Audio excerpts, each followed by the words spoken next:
2 Chronicles 32. After these things, and the establishment thereof, Sennacherib, king of Assyria, came and entered into Judah, and encamped against the fenced cities, and thought to win them for himself. And when Hezekiah saw that Sennacherib was come, and that he was purposed to fight against Jerusalem,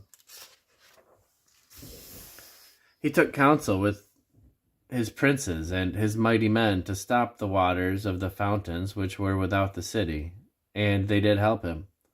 So there was gathered much people together, who stopped all the fountains and the brook that ran through the midst of the land, saying, Why should the kings of Assyria come and find much water? Also he strengthened himself, and built up all the wall that was broken, and raised it up to the towers, and another wall without, and repaired Milo in the city of David, and made darts and shields in abundance. And he set captains of war over the people, and gathered them together to him in the street of the gate of the city, and spake comfortably to them, saying, Be strong and courageous. Be not afraid nor dismayed for the king of Assyria, nor for all the multitude that is with him. For there be more with us than with him. With him is an army of flesh, but with us is the Lord our God to help us, and to fight our battles. And the people rested themselves upon the words of Hezekiah, king of Judah. After this did Sennacherib, king of Assyria, send his servants to Jerusalem. But he himself laid siege against Lachish, and all his power with him, unto Hezekiah, king of Judah, and unto all Judah that were at Jerusalem, saying, Thus saith Sennacherib, king of Assyria, Whereon do ye trust, that ye abide in the siege in Jerusalem? Doth not Hezekiah persuade you to give over yourselves to die by famine and by thirst, saying, The Lord our God shall deliver us out of the hand of the king of Assyria? Hath not the same Hezekiah taken away his high places and his altars, and commanded Judah and Jerusalem, saying, Ye shall worship before one altar, and burn incense upon it? Know ye not what I and my fathers have done unto all the people of other lands? Were the gods of the nations of those lands any ways able to deliver their lands out of mine hand? Who was there among all the gods of those nations that my fathers utterly destroyed, that could deliver his people out of mine hand, that your God should be able to deliver you out of mine hand?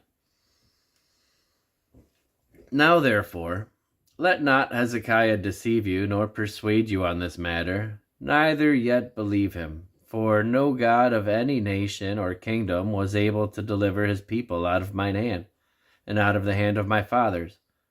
How much less shall your God deliver you out of mine hand? And his servants spake yet more against the Lord God, and against his servant Hezekiah. He wrote also letters to rail on the Lord God of Israel, and to speak against him, saying, As the gods of the nations of other lands have not delivered their people out of mine hand, so shall not the God of Hezekiah deliver his people out of mine hand.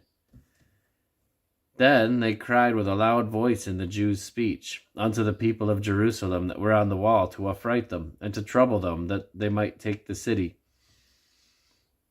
And they spake against the God of Jerusalem, as against the gods of the people of the earth, which were the work of the hands of man. And for this cause Hezekiah the king and the prophet Isaiah the son of Amoz prayed and cried to heaven. And the Lord sent an angel, which cut off all the mighty men of valor, and the leaders and captains in the camp of the king of Assyria. So he returned with shame of face to his own land. And when he was come into the house of his God, they that came forth from his own bowels slew him there with the sword. Thus the Lord saved Hezekiah and the inhabitants of Jerusalem from the hand of Sennacherib the king of Assyria, and from the hand of all other, and guided them on every side.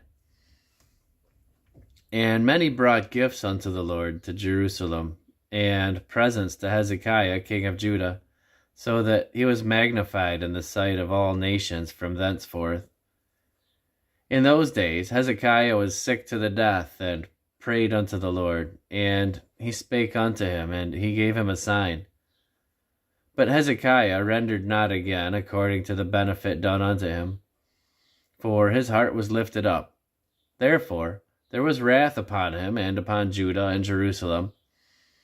Notwithstanding, Hezekiah humbled himself for the pride of his heart, both he and the inhabitants of Jerusalem, so that the wrath of the Lord came not upon them in the days of Hezekiah. And Hezekiah had exceeding much riches and honor, and he made himself treasuries for silver and for gold and for precious stones and for spices and for shields and for all manner of pleasant jewels. Storehouses also for the increase of corn and wine and oil, and stalls for all manner of beasts, and coats for flocks. Moreover, he provided him cities and possessions of flocks and herds in abundance, for God had given him substance very much. This same Hezekiah also stopped the upper watercourse of Gihon, and brought it straight down to the west side of the city of David. And Hezekiah prospered in all his works.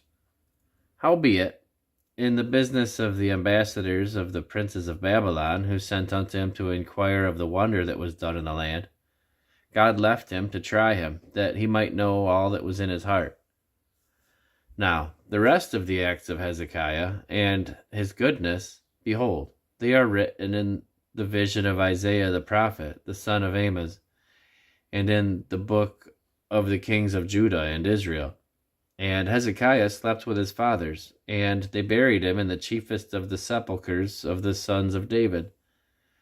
And all Judah and the inhabitants of Jerusalem did him honor at his death, and Manasseh his son reigned in his stead.